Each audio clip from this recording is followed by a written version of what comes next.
Glória a Deus. Palavra de hoje, então, Evangelho de João. Quarto livro da Bíblia, no Novo Testamento, em nome de Jesus. Glória a Deus.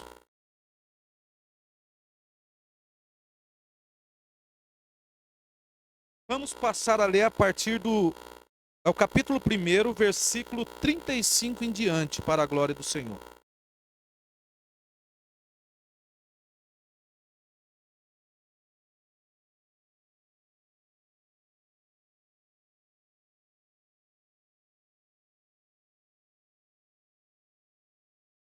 Evangelho de João, palavra de hoje, Evangelho de João, capítulo 1, versículo 35 em diante. Em nome de Jesus.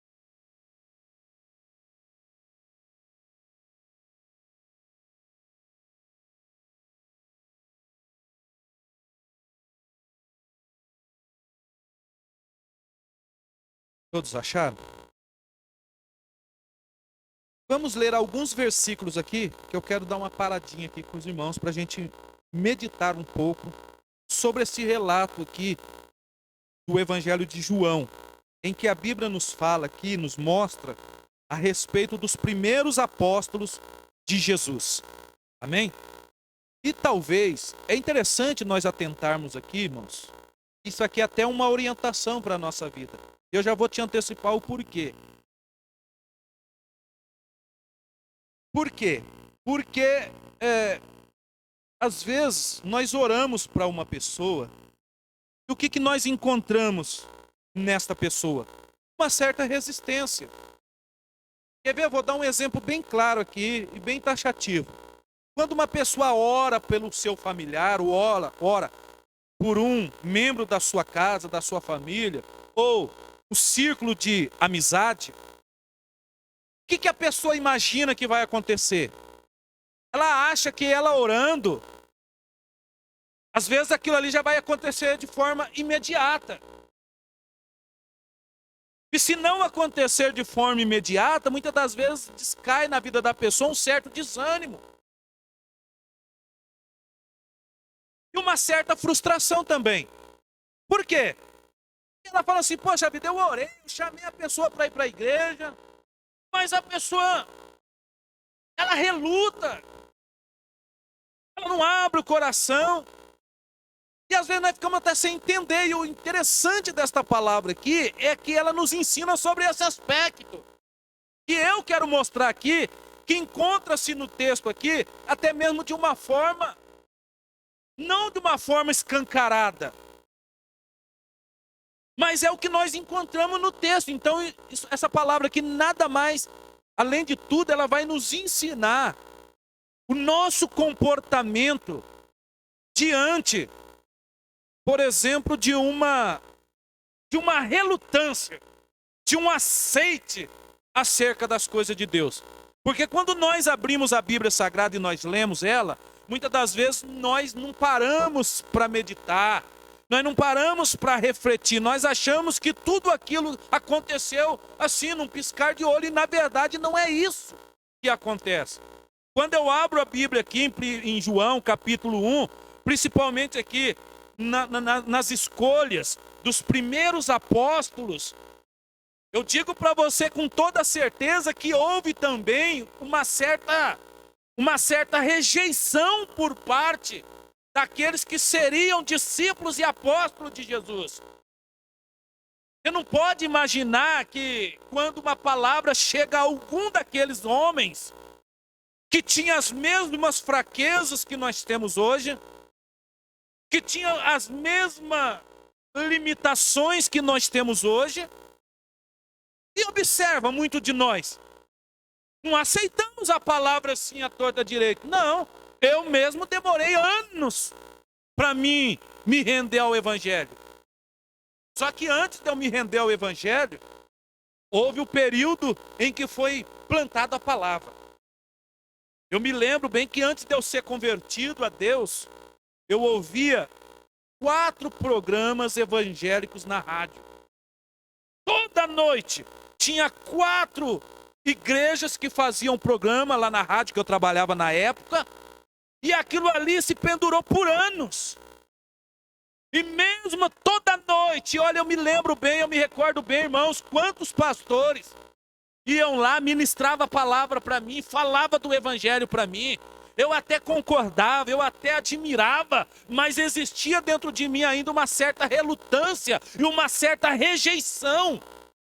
É isso que nós precisamos entender, para que a nossa fé não venha se desfalecer. Porque muitas das vezes nós achamos que as coisas vão acontecer da forma que nós esperamos e da forma que nós queremos. E muitas das vezes não é assim que a palavra de Deus nos ensina. E a tendência disso, muitas das vezes, é trazer desânimo na vida do povo de Deus. A palavra de Deus vai dizer lá no livro de Provérbios que a esperança demorada, ela enfraquece os ossos. Ou seja, quando uma pessoa ela espera por demais, alguma coisa aconteça. E se essa coisa não acontecer, a tendência é que a pessoa venha se desanimar. E isso tem tirado muitas pessoas de dentro da igreja. Isso tem tirado muitas pessoas da presença de Deus. Então eu quero que você atenta a esta palavra, para que a tua fé não venha se desfalecer, para que você continue firme e inabalável na presença do Senhor. Amém? E eu me lembro aqui ainda falando sobre a minha conversão. Os pastores falavam, convidavam para ir na igreja, eu me maravilhava, irmãos. Confesso aos irmãos que não foi uma nem duas vezes que eu saía da rádio chorando em pranto. E não somente da rádio, porque na hora que aqueles homens de Deus falavam a palavra de Deus ao meu coração, que pelo menos naqueles momentos em que eu respirava aquelas palavras que eu estava ouvindo, vinha um desejo tão grande, uma necessidade tão grande de transformação na minha vida. Porém, entretanto, quando eu saía daquele ambiente, eu não me encontrava forças para colocar em prática aquilo que a palavra de Deus havia falado comigo. E eu me lembro bem que eu acabava de ouvir a palavra de Deus e eu percorri o mesmo caminho errado que eu fazia. Eu ia para os bailões da vida, eu ia para as noitadas da vida. E eu me recordo aqui quantas foram as noites que eu saía de um... Hoje não, hoje tem um... Hoje eles já usam um termo mais... um termo mais avançado, né? Hoje um termo mais moderno. Hoje o pessoal fala, você vai para balada. Na minha época não era balada. Né? Mas eu me lembro bem que quando eu saía das noitadas da vida, não foi uma nem duas vezes, e muitas das vezes eu saía bêbado, chorando, sim, literalmente chorando, porque eu estava frustrado comigo mesmo. E por que isso acontecia? Porque eu via os meus planos, aquilo que a minha alma desejava, a minha vontade desejava, e a minha vontade era começar a seguir aquele caminho que o homem de Deus havia falado para mim. Só que eu não encontrava forças, aí eu ia para o caminho errado. E quando eu ia para o caminho errado, eu saía da balada, eu saía daquele cenário, muitas das vezes bêbado, alimentado pelo vício, e no caminho que eu ia para casa, eu ia chorando. Eu ia chorando porque eu sentia-me frustrado, eu falava, esse não é o caminho que eu quero para mim.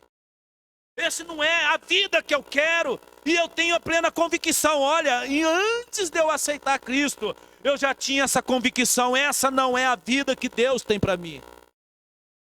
Só que eu não encontrava forças. E o que acontecia com isso? E por que acontecia isso? Porque eu não me rendia, eu não me prostrava, eu relutava contra aquilo que Deus tinha na minha vida. E o que nós abrimos, quando nós abrimos a Bíblia Sagrada, o que nós vamos encontrar aqui, principalmente na vida dos apóstolos, na vida daqueles discípulos de Cristo, foi isso. Então é necessário que você saiba disso, para que nenhum espírito da frustração venha rondar a sua vida e venha trazer desânimo na sua vida. Porque muitas das vezes, como eu disse, nós queremos algo da parte de Deus e nós queremos imediatamente. E se aquilo não acontecer, pronto, já é motivo suficiente para me ficar e me tornar uma pessoa desanimada. Pois bem, vamos aprender aqui na Bíblia para você ver só. E aqui Eu falo na palavra de Deus, ela está de forma implícita. Não está escancaradamente falando que eles relutavam, que eles rejeitavam a mensagem do Evangelho. Não está escrito isso de forma explícita, mas está contida, embutida de forma implícita. E o interessante é que daí eu já vou desencadear no tema da mensagem, que é os atributos de Cristo. E por que, naquele momento, naquele cenário, a palavra de Deus então resolve revelar os atributos de Jesus àqueles homens, justamente para alavancar a fé de cada um deles. Deixa eu ler aqui para não ficar nas minhas palavras e vou parar para falar para você um pouquinho do contexto. Diz assim, ó, versículo 35. No dia seguinte, João estava outra vez ali na companhia de 2 dos seus discípulos. E vindo passar Jesus, disse: eis aqui o Cordeiro de Deus. E os 2 discípulos ouviram dizer isto. O que eles fizeram, irmãos, quando eles ouviram essas palavras de João? Diz a Bíblia que eles passaram a seguir a Jesus. Versículo 38. E Jesus, voltando-se, vendo que eles o seguiam, disse-lhe: que buscai? E eles disseram, olha isso, Rabi, que traduzido quer dizer mestre, onde moras? Olha a curiosidade deles. Ele lhes disse: vinde e veja, ou vede. Foram e ficaram onde morava. Ei, olha aqui para mim. Aqui já cai por terra aquela tese. Olha aqui para mim. Aqui já cai por terra, esmorona aquela tese de que muitos defendem que Jesus não tinha casa para morar. Baseado naquele texto que Jesus falou assim, o Filho do Homem não tem onde reclinar a cabeça. Ali Jesus é outro significado. Quando Jesus estava falando assim, o homem de Deus não tem aonde reclinar a cabeça, porque ele é levado pelo Espírito Santo. Jesus estava falando assim, ó, a pessoa de Deus, o homem de Deus, e eu vou incluir aí também, a mulher de Deus, ela tem que estar não aonde ela quer, ela tem que estar onde o Espírito Santo quer que ela esteja. Por quê? Porque muitas das vezes nós queremos estar num lugar, reclinar a cabeça num lugar, mas Jesus disse lá, o homem de Deus não tem aonde reclinar a cabeça. Ele está dizendo assim, que a pessoa que é de Deus tem que estar no lugar que Deus quer. De forma alguma, Jesus estava ensinando ali que ele não tinha casa. Quer que eu te fale uma verdade? Jesus tinha casa e tinha casa boa. Jesus tinha casa e tinha casa na praia. E casa na praia para qualquer um? Não. Então, desmorona aqui aquela tese que muitos desconhecem por falta de interpretação da palavra. Ai, Jesus era tão simplesinho, tadinho, ele não tinha nem casa para morar. Onde está escrito isso na Bíblia? Claro que Jesus tinha casa para morar. Olha aqui o exemplo que a Bíblia está nos dando aqui. Eles chegaram para Jesus e disseram, mestre, aonde tu moras? Jesus não falou, eu moro ali. Não, vem ver, vem cá para vocês verem onde que eu moro. E a Bíblia fala aqui, ó, no versículo 39. E disse ele, vinde e vede, porém foram, viram aonde morava. Amém? Responda para mim, irmão, Jesus tinha casa ou não tinha? Tinha, e casa boa, na praia. Porque aqui era a região praiana. E ficaram com ele aquele dia. E era já quase a hora 9. Não só eles foram ver aonde Jesus morava, bem como a visita foi tão gostosa, tão maravilhosa, que diz a Bíblia que eles ficaram com ele o dia todo. Amém? Continuando, diz assim ainda, versículo 40. Era André, irmão de Simão, Pedro, um dos dois que ouviram aquilo de João e haviam seguido. Este achou primeiro seu irmão Simão e disse-lhe: achamos o... Quem que eles acharam aí? Messias, guarda bem essa palavra. Achamos o Messias, que traduzido é o Cristo. E levou-o a Jesus. E olhando Jesus para ele, disse: tu és Simão, filho de Jonas. Tu serás chamado Cefas, que quer dizer Pedro. No dia seguinte, que Jesus ia a Galileia e achou a Filipe e disse-lhe: segue-me.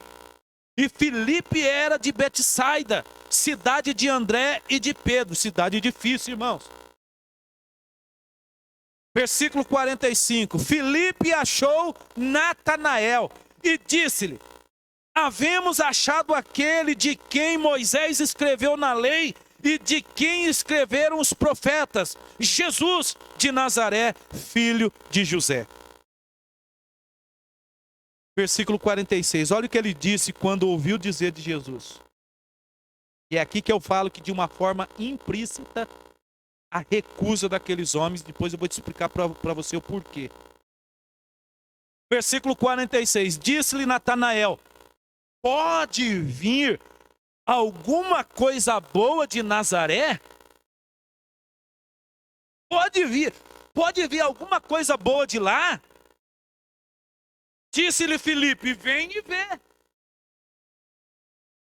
Jesus viu Natanael vir ter com ele e disse dele: eis aqui um verdadeiro israelita em quem não há dolo. Disse-lhe Natanael: de onde tu me conheces? Ou de onde me conheces tu? Jesus respondeu e disse: antes que Felipe te chamasse, eu te vi estando debaixo da figueira. Natanael respondeu e disse-lhe: Rabi. Aí ele confessa: tu és o filho de... Tu és o rei de Israel.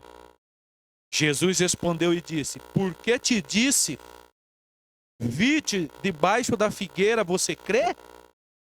Coisas maiores do que essa verás. E disse-lhe, olha essa aqui, ó: na verdade, vos digo que daqui em diante vereis o céu aberto e os anjos de Deus subirem e descerem sobre o Filho do... Bem, queridos, o que nós encontramos aqui, o que nos chama muita atenção aqui é sombra de dúvida. Eu até já preguei isso em uma outra oportunidade e não vou me atrelar nisso. Sem sombra de dúvida é a recusa. É o rejeito, a rejeição por parte de Natanael. Mas se você me perguntar: pastor, foi só Natanael que rejeitou de antemão essa nova oportunidade, essa nova trajetória com Cristo? Não.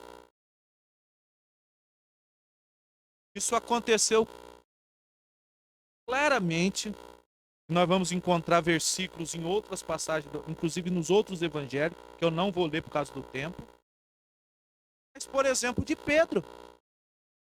Tá achando que Pedro foi assim, mano, no estalar de olho? Pedro foi lá e se converteu?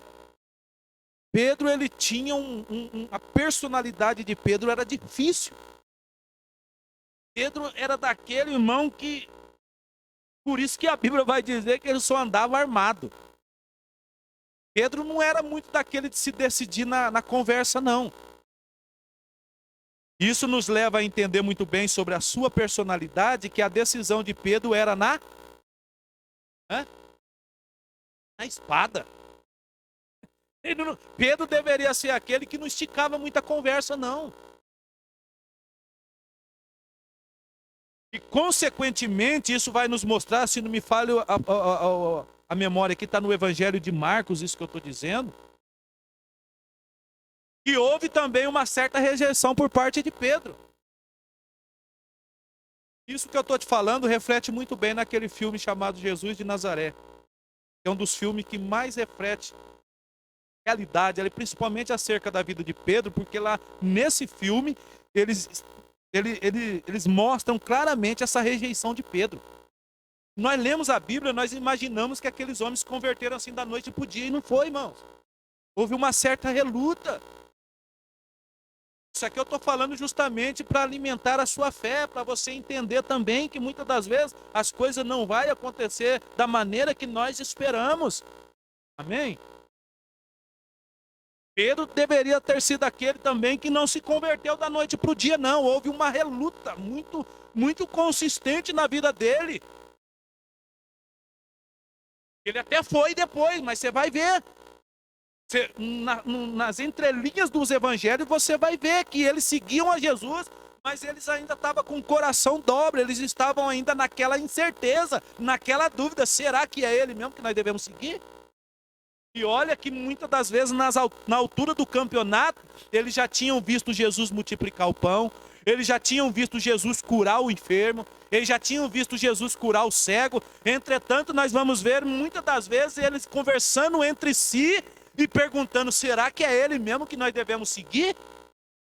Você vai ver então, entre linhas dos evangelhos, que mesmo, irmão, o tempo se passando, e mesmo eles indo aonde Jesus estava, ainda existia uma certa relutância no coração daqueles homens. Eles ainda não se entregaram totalmente. Eles ainda não tinham se entregue 100%, ainda faltava algo. Eu fico cá imaginando então, quando Jesus resolve entrar lá no prostíbulo, que a Bíblia fala, que ele estava pregando a prostituta, e diz a Bíblia Sagrada que então eles se escandalizaram. Que homem que é esse que senta junto com a prostituta? Eu imagino a fé deles, eu imagino as emoções deles, como que ficavam. E agora, será que nós vamos acreditar? Nós vamos realmente seguir um homem que senta no banquete junto com as prostitutas? Será que é ele mesmo que nós devemos seguir? Só que deixa eu falar um pouquinho ainda dentro dessa linha de raciocínio, o contexto disso. Porque quando Jesus aparece, ele vem, ele abre um novo cenário. O que acontecia antes? O que aconteceu antes? Isso, agora que eu estou te falando, está bem retratado na Bíblia Sagrada. Eu não vou me aprofundar aqui na história bíblica, literal, aqui da Bíblia, porque senão atrasa muito tempo. Mas é fácil nós entendermos. Quando você abre aí antes dos evangelhos, você vai encontrar uma página em branco na sua Bíblia, dividindo o Velho Testamento do Novo Testamento. E ela tem uma grande importância, essa página em branco aí. Ela não está aí simplesmente para separar o Velho Testamento do Novo. Essa página em branco que tem na nossa Bíblia, ela está nos trazendo uma grande informação e de suma importância. Que, aliás, é importante sabermos para nós entendermos aqui isso que nós estamos pregando hoje. Essa página em branco que está aí na sua Bíblia, na minha Bíblia, na nossa Bíblia, ela infere, ela retrata um tempo de 400 anos. E por que ela é em branco? Será que quando faz a Bíblia, vou deixar uma página em branco aqui? Não, ela tem um grande significado. Essa página em branco aí, ela simboliza, ela retrata 400 anos em que nós chamamos de período interbíblico. E por que é em branco? Porque foram 400 anos que Deus deixou de falar com o seu povo. Então, durante 400 anos, a voz de Deus se calou para a nação. E aí já fica fácil para você raciocinar a linha de raciocínio. Agora aparece um homem dizendo que é o Salvador. Agora aparece um homem dizendo que tudo vai mudar. Olha o cenário. Nessa época de 400 anos em que Deus parou de falar com o povo, houve coisas, irmãos. Houve guerras. Houve muitas batalhas. E dentre elas, houve a última guerra. Houve reinados, um brigando com o outro. Até chegar no Novo Testamento que nós vemos o quê? O Império Romano dominando. Que havia derrotado os inimigos. Eu não vou falar muito desses 400 anos, só estou falando, ressaltando para você entender. E Jesus aparece, nasce justamente durante o reinado de Roma. Reinado romano. O povo aqui naquela época, sem sombra de dúvida, eles estavam vivendo o quê? Como se fossem escravos. Porque não tinha direção. Deus já não falava mais com a nação. Deus já não se manifestava mais. Deus deixou de dirigir. Deus deixou de falar. Pronto. Esse era o cenário que Jesus aparece. No cenário romano. Sobre o domínio romano. Correndo por fora aí a Grécia. Os gregos. É nesse cenário que Jesus aparece. Então você acha que quando Jesus aparece, o povo estava lá, oh, glória a Deus. Não estava nada. O povo estava desiludido. O povo estava sem perspectiva. O elo que existia entre Deus e o povo e o Deus, já não existia mais. O que precisou Deus fazer? Peraí, eu não posso assim de imediato mandar o meu filho lá. Eu tenho que preparar esse povo primeiro aí. Eu tenho que preparar. E quem é que Deus manda então para preparar o caminho que a Bíblia fala? Quem que aparece? João Batista. E mesmo assim você vai ver o povo se relutando para acreditar ainda em Jesus.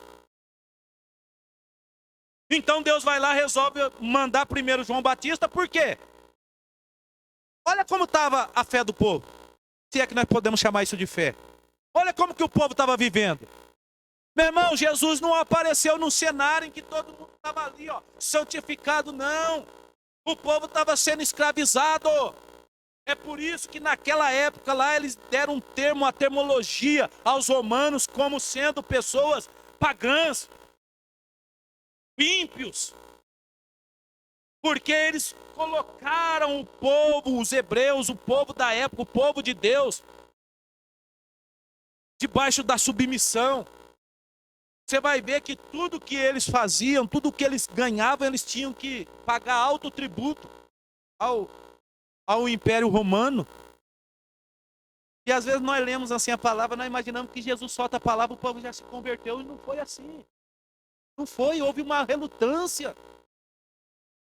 Quando nós olhamos aqui ao cenário aqui de Natanael, nós vamos entender muito bem isso. De repente aparece lá, começa uma inflamação através do evangelho, o altar de Deus começa a levantar, aparece um João Batista aqui, um outro lá falando. Opa, peraí, o que está acontecendo? Até que de repente um homem chega diante do seu conhecimento, alguém lhe fala, olha, escuta aqui, encontramos o Messias, aquele que os profetas falaram. Só que eles imaginavam o quê? Esse Messias vai ser um cara, porque olha o Império Romano que está fazendo com a gente. Olha como que está a nossa vida. Então esse Messias ele vai vir de uma forma estrondosa. E não foi isso que aconteceu. Por isso que muitos até não acreditavam nele. Amém? Quando falaram para Natanael, olha, encontramos Jesus de Nazaré, atribuiu a cidade. Quando falou isso, Natanael falou, mas pode vir alguma coisa de Nazaré? É uma cidadezinha pequena. Pode vir alguma coisa boa de Nazaré? Não poderia ser de outra cidade, não. Jerusalém, por exemplo, e tantas outras cidades mais importantes. Será que isso vai vingar mesmo? Pode aparecer alguma coisa boa de Nazaré? Você vai ver, irmão, a relutância que eles têm para aceitar. Então eu estou te colocando no patamar do aceite, a relutância, o quanto que eles relutaram, irmãos, para aceitar a pessoa do Senhor Jesus Cristo. Olha para a sua vida, que é um exemplo claro daquilo que nós estamos pregando aqui. Eu não sei você, mas eu resolvi aceitar Cristo com 24 anos de idade. Demorou 24 anos para mim me converter ao Senhor Jesus. Eu não me converti no berço, como fala no berço cristão. Eu relutei 24 anos para mim me converter. E tem gente que está relutando muito tempo mais aí. Tem uns que estão se relutando com 50, 60, enfim. Você vê que nada acontece da noite para o dia. Bem, a nossa conversão já é um exemplo disso que eu estou pregando aqui. Então o que precisava fazer? A palavra de Deus escancará alguns atributos a este homem que acabara de aparecer. Vamos ver quais são eles? Vou falar de forma breve aqui para nós encerrarmos. Primeiro atributo que nós vimos aqui, versículo 36.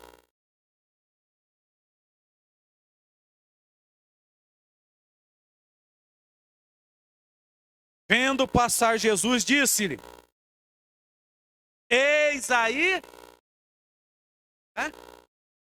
o Cordeiro de Deus. Aquele que tira o pecado do mundo. Qual era o prenúncio desse atributo, queridos? Dentro dessa esfera aqui de rejeite do povo. Um povo então que está com a fé apagada. Um povo então que está com a vida espiritual apagada. Aparece agora Jesus. Então o primeiro atributo, então, para alavancar a fé daquele povo. Opa, pera aí. Acabara de aparecer aquele que vai nos remir de todos os nossos pecados. E com isso, irmãos, era como se fosse um prenúncio. Ei! São de Israel! Deus não se esqueceu de vocês!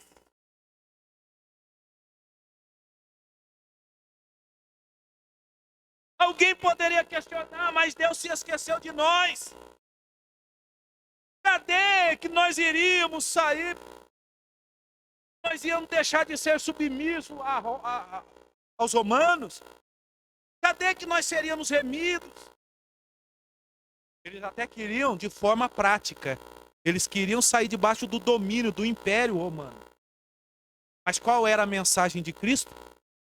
Que ele era o Cordeiro que tira o pecado do mundo. Ele não entendia essa mensagem. Eles estavam olhando ao físico. Eles estavam olhando ali a materialização. Alguém vai aparecer e vai nos tirar sob o domínio romano, sobre o Império Romano. Mas aparece Jesus dizendo: eu não vim para tirar vocês debaixo do jugo romano, mas eu vim tirar vocês debaixo do império do pecado. Primeiro atributo, João Batista então grita: eis aí o Cordeiro de Deus, aleluias. Em outras palavras, o que nos reflete o atributo, esse primeiro atributo, ele nos remete a entender que haveria então um sacrifício. Cordeiro de Deus, em latim, significa Agnus Dei. E o Cordeiro, na Bíblia Sagrada, Cordeiro de Deus, nos remete a entendermos então que haveria sim o sacrifício para o nosso resgate do pecado original. Talvez eu falando assim, você não vai compreender. Isso que eu vou te falar já é sabido de muito. O ser humano, quando ele nasce, ele já nasce envolto dentro de o envolto do pecado. Aquilo que nós chamamos de pecado original. Aí nascido. Lembra? Nós já discutimos isso aqui tanto na escola bíblica, quando nós fazíamos aqui, né? No discipulado. Ainda que um ser humano nasce hoje, ele cresça, se desenvolva, trancado num quarto, não saiu para lugar nenhum. O que vai acontecer com ele? Tem pecado? Tem. Segundo a Bíblia, sim. Porque no Novo Testamento já fala assim que o homem, quando ele nasce, ele já nasce com esse pecado, a origem do pecado. Ele já nasce envolto desse pecado. Só existe uma forma para ser livre disso. Qual é? A pessoa se rendendo ao Cordeiro de Deus. O primeiro atributo aqui, então, nos remete a, sim, perdão para os nossos pecados. Esse era o anúncio que João Batista gritou lá. Eis aí o Cordeiro de Deus. Irmão, eu falar Cordeiro aqui para os irmãos, tem uns aqui que nem sabe o significado, não sabe o que acontece. Mas falar Cordeiro naquela época, em que era praxe e uma rotina muito grande, porque eles criavam cordeiro. Isso que eu estou te falando era uma prática cotidiana que nasceu lá em Moisés. Quando a lei vai dizer que eles tinham que oferecer um cordeiro para Deus como libação pelos seus pecados. O povo hebreu, o povo de Deus, então eles aprenderam isso. E por mais que Deus ficou 400 anos sem falar com o povo dele, peraí, existiam ainda os livros que foram escritos. Existiam ainda a história. Existia ainda a lei de Moisés. E o povo tinha acesso a isso. E quando João Batista então grita, eis aí o Cordeiro de Deus.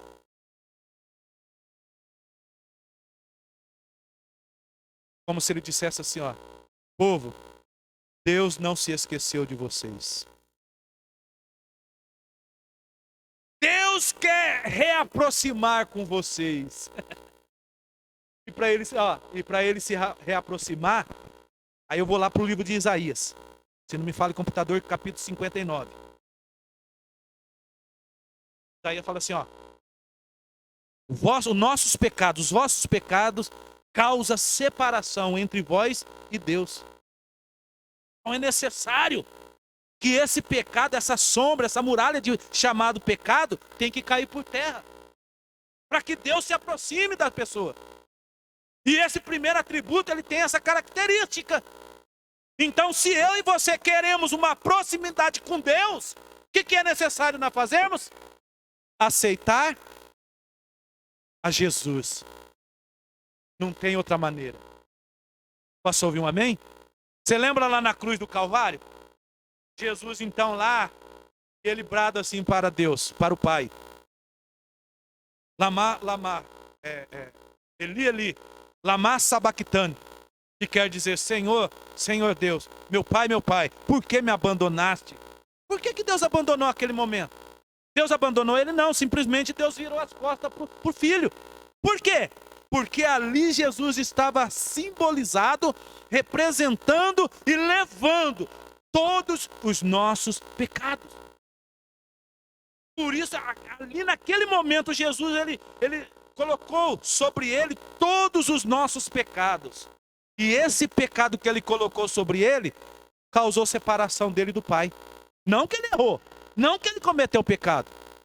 Isso para nos mostrar e reforçar ainda mais que ele é verdadeiramente o Cordeiro Santo de Deus.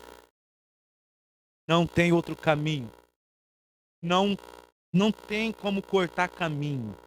Se eu quero chegar a Deus, se eu quero que Deus chegue a mim, Não tem outro caminho a não ser através de Cristo. Ele é o Cordeiro. E por que que eu tenho que levar a sério esse atributo, pastor? Justamente por isso. Se nós não entendermos isso, nós vamos passar a falar como muita gente fala. Para que que eu vou na igreja? Eu não faço nada de errado. Não é assim que muita gente fala? Eu não mato ninguém, não roubo ninguém.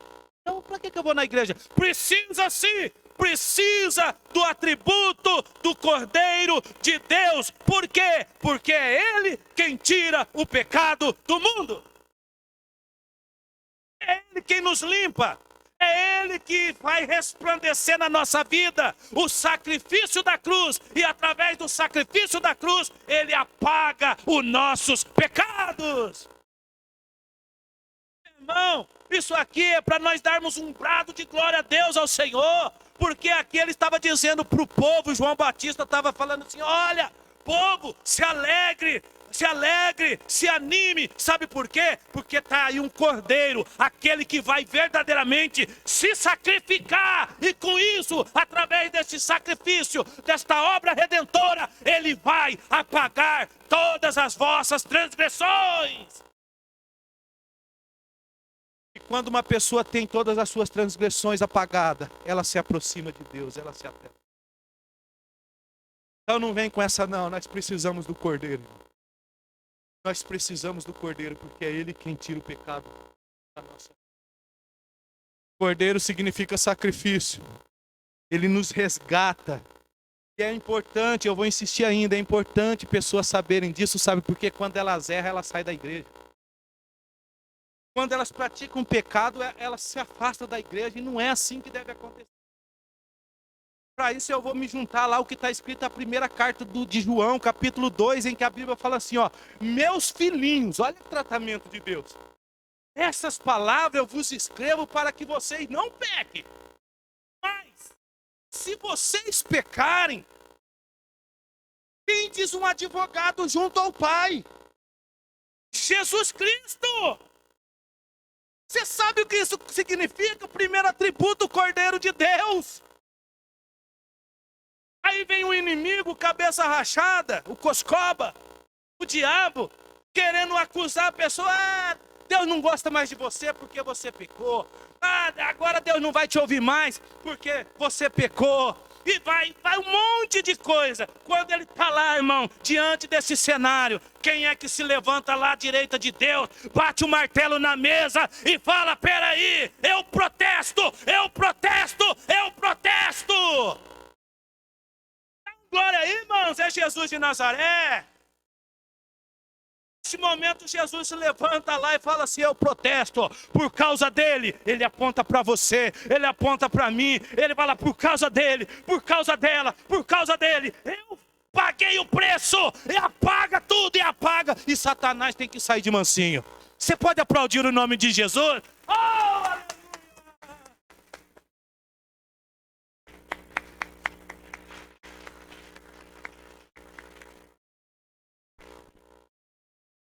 Aí o motivo pela qual, quando, irmão, a cilada do inimigo, é que ele vai tentar implantar na vida da pessoa que quando ela peca, não tem mais jeito para ela.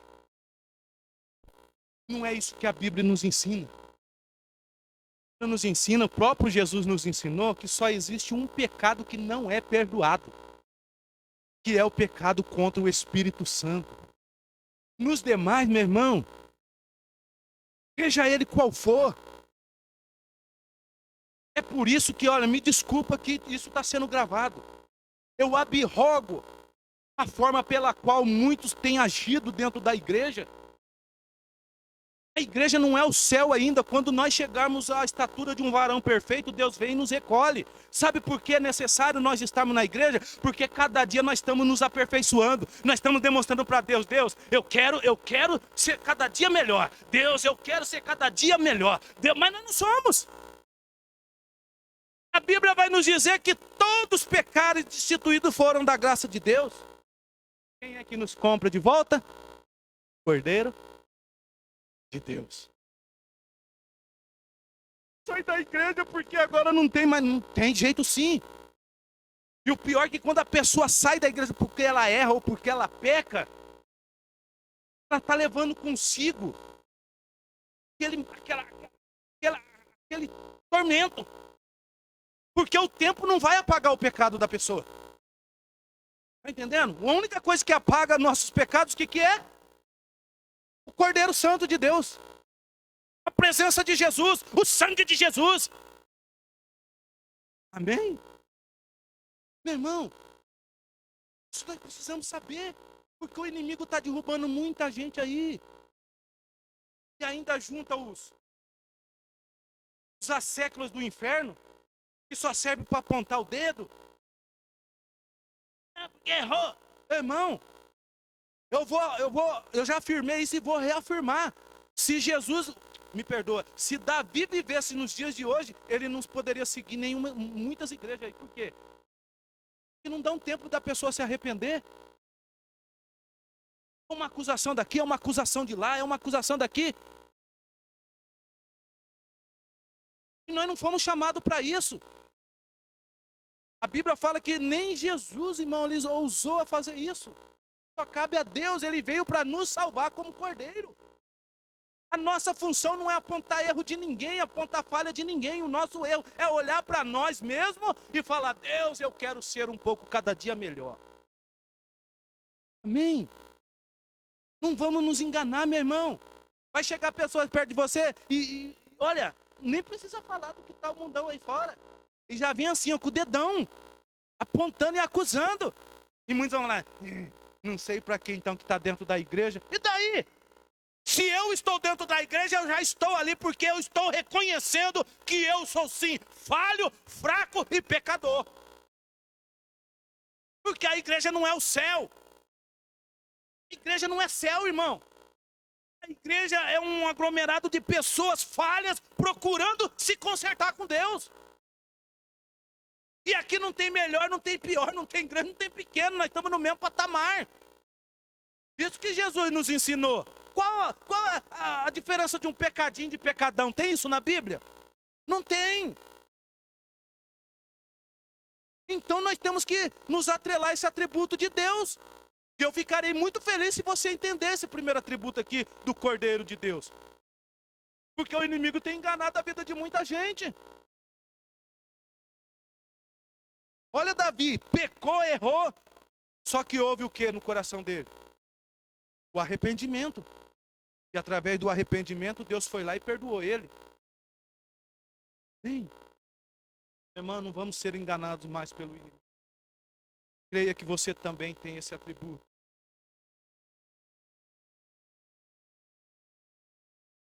Sacrifício. Eu queria citar aqui vários exemplos na Bíblia Sagrada que tentou se levar a isso. Nós somos rodeados de testemunha, de pessoas nos acusando 24 horas. Só para apontar nossas falhas. Olha, é assim, irmão, a sociedade de hoje. Você faz 100 coisas certas, mas se você errar uma, eles deixam de ver as 99 e te acusam por uma. Irmão, nós somos assim. O dia que eu chegar na estatura de um varão perfeito, a Bíblia fala isso, Deus vem e me recolhe. E é por isso que eu acredito que Deus tem recolhido muitos homens de Deus nessa época de pandemia. Eu tiro o exemplo do nosso primo, Donizete, um homem de Deus, um homem santo, irmão. Só falava coisa da Bíblia. Partiu aí nessa época de pandemia. A minha esposa foi falar com a esposa dele. Como você está? Eu estou em paz, sabe por quê? Porque eu conheci o meu marido. Eu sabia como era o meu marido. E eu sei para onde ele foi. Olha isso. Por que Deus está nos dando chance ainda? Para nós chegarmos na nossa estatura que nós não chegamos ainda. Posso ouvir um amém?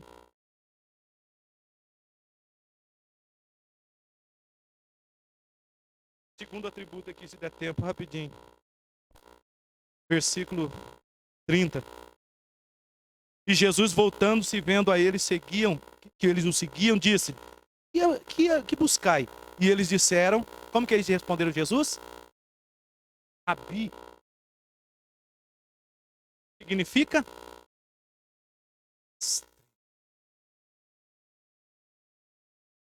E não um outro ponto. E eu vou te falar o porquê. É um puxãozinho de orelha santo na nossa vida. Na vida de muitos que tem por aí.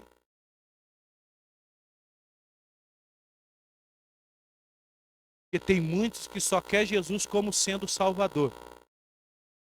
Mas muitos não aceitam Jesus como seu Senhor. Porque Jesus sendo nosso Senhor, nós temos que fazer o que Ele manda. Não adianta nós termos Jesus somente como o nosso Salvador. Ele nos salva? Sim, porque Ele é o Cordeiro Santo. Amém? Mas além de tudo, Ele quer ser também o nosso Senhor. Observa aqui que eles falaram assim para Ele: Rabi, mestre. Eu lhe pergunto, e não precisa fazer teologia aqui para entender, qual é a função de um mestre? Ensinar. Quer que eu vou mais a fundo? Mateus 11:28. Não precisa abrir, não. Aprendei de mim. Jesus dizendo. Lembra? Aprendei-vos de mim, que sou santo, puro de coração.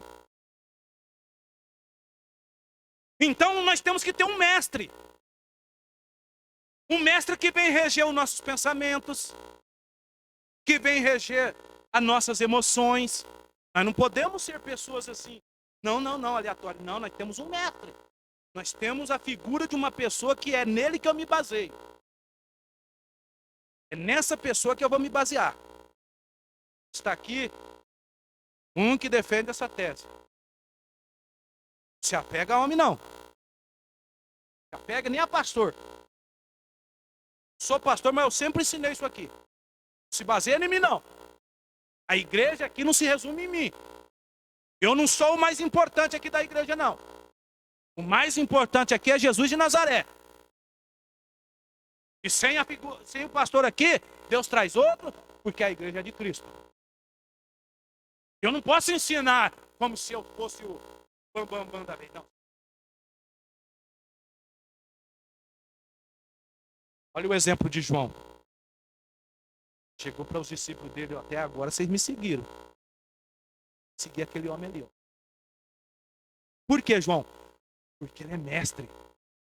Ele tem muito a ensinar vocês. Meu irmão, nessa segunda atributo, depende mais da nossa parte do que de Deus. Nós temos que ter o coração ensinável para aprender de Jesus. Nessa passagem de Mateus 11 lá, Jesus estava falando sobre isso. A importância de ser uma pessoa simples, humilde. Jesus falou assim: aprendei de mim, que sou humilde, coração. Então por que nós vamos viver um evangelho cheio de arrogância? Por que nós estamos vivendo um evangelho cheio de um querendo ser mais do que o outro? Porque Jesus não está sendo mestre, não. Porque quem segue o mestre faz aquilo que ele fez. E eis o motivo, razão, circunstância pela qual Jesus lavou o pé dos discípulos. E ele dizendo o seguinte: olha, o que eu faço hoje é para vocês fazerem amanhã. Qual o símbolo maior de lavar os pés? Humildade. Então, meu irmão, me perdoa falar aqui a pura verdade. Muita gente tem vivido fora do evangelho. Muitas igrejas estão vivendo um evangelho equivocado. O evangelho da arrogância, cheio de não me toque, não me rele. Eu não tenho medo de falar, não, irmão. Tem igreja que tem até lugar inspecionado ali para fulano e para trás. Que aberração é essa? A figura de Jesus Cristo que tem que ser ressaltado dentro da igreja. Não é mais de ninguém. Não tem esse negócio, não. É porque aqui é lugar do fulano, aqui é lugar do ciclano. Não é isso, não. Se entrar um Zezinho da vida, me perdoa o termo aqui. Se entrar uma pessoa simplesinha, tem gente que coloca ele lá, quase lá na porta. Se puder, ainda coloca a cadeira pro lado de fora da porta. Ah, meu irmão. Vamos aprender com o nosso mestre. O nosso mestre tem muito a nos ensinar. A nós pararmos de arrotar um pouquinho. Arrotar aquilo que nós não somos. Vamos aprender a humildade de Jesus. Olha, a Bíblia fala que mesmo ele sendo filho de Deus, ele não usurpou sendo Deus. Jesus não ficava batendo na rua, ei, eu sou filho de Deus, eu sou o tal. Jesus não fazia isso. O que nós estamos vendo hoje? Cidadão se envolta lá por causa de um nome, de um nome. Que é o apóstolo tal, ninguém pode chegar perto dele. Quase que isso está por mim. Vai falar, vai no mato, vai.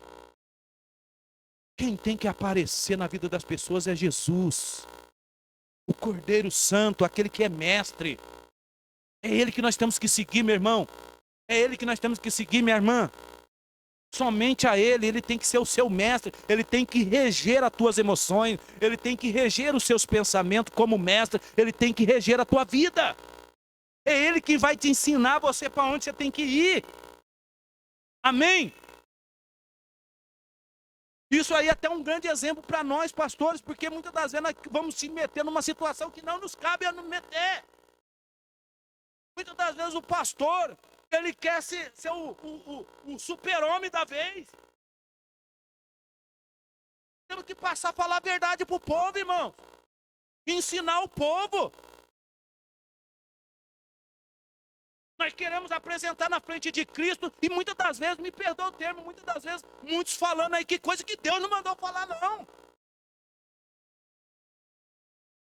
Mas quer ficar de bem com o povo, quer cair na graça do povo, aí começa a ver coisa, quer aí revelação, eu não sei o quê. Vamos parar com isso. Vamos ensinar, ó, Jesus é mestre. Posso ouvir um amém? Coloquei aqui, ó, Jesus é o nosso instrutor. Ele é que nos ensina. A Bíblia coloca um mestre como uma pessoa superior, e ele é. A Bíblia ensina que o mestre é uma autoridade, e Jesus Cristo é.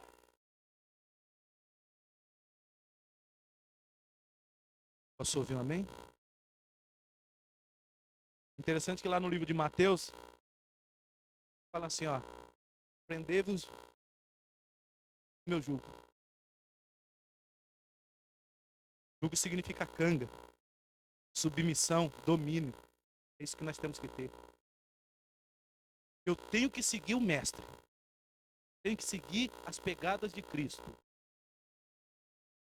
E uma das coisas que mais Jesus nos ensinou é justamente essa questão da humildade. Quanto mais alto Deus levar a pessoa, mais humilde ela tem que ser.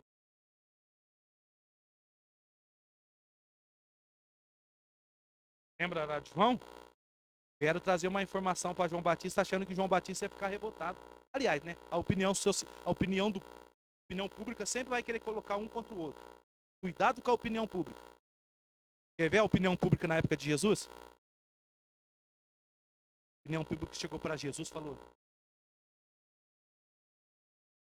Senhor, falando em teu nome lá. Quem que era? João. Eles acharam que Jesus era. Olha para ele e fala assim: olha, o que é que eu falo? Desde os tempos primórdios, não houve um como João Batista. Só que aquele que entrar no céu, o menor lá no céu vai ser maior do que João Batista. Pronto. E se Jesus falou mal de João Batista? Falou não. Baixaram na cabeça, não conseguimos contra esse. Vamos lá do outro lado. Saiu mal, deve trás. Ficaram lá para João. João, todos os seus discípulos estão seguindo aquele homem lá, João. Você não vai fazer nada, João? Faça alguma coisa, João. João deve ter dado um sorrisinho. Assim, ó, que me importa. Desde que cresça eu.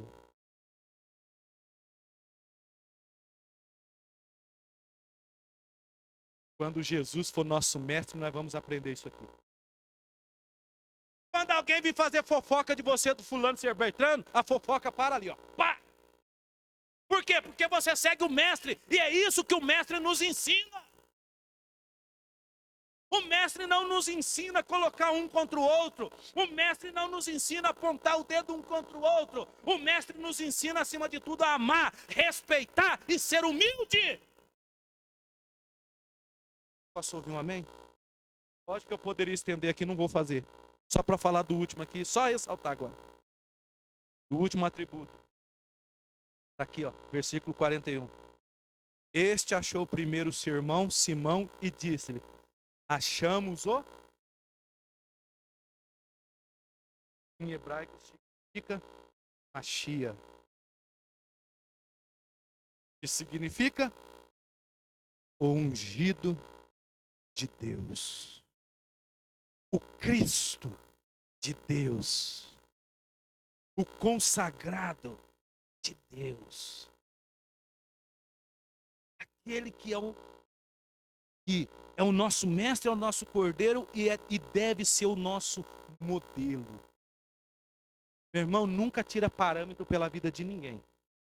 Você pode conhecer as pessoas na rua, mas você não sabe as pessoas no obscuro da coisa. Então nunca modele a tua vida na vida de ninguém. Nunca cria parâmetro com a sua vida com a vida de ninguém. Existe uma frase que fala assim, ó, nunca se compare com os outros. Pois se você se comparar com os outros, você vai se tornar uma pessoa presunçosa e magoada. Porque haverá sempre alguém superior a você e alguém inferior a você. Então, quer um exemplo da palavra? Se espelhe no Messias. O ungido de Deus. Crie um parâmetro de vida, não na vida de ninguém. Não faça como muito aí o mundo, não. Porque o mundo se espelha na novela, na roupa da novela, no jeito do casal da novela e nessas coisas. Está errado. Se espelha na pessoa do Messias. Se espelhe na pessoa de Cristo. Porque Ele é o Cristo, Ele é o Machia, Ele é o ungido e Ele é o consagrado em nome do Senhor Jesus. E nesta noite, merecedor de nossas palmas para a glória do Senhor. Aplaude a Ele em nome de Jesus. Coloque-se de pé, coloque-se de pé.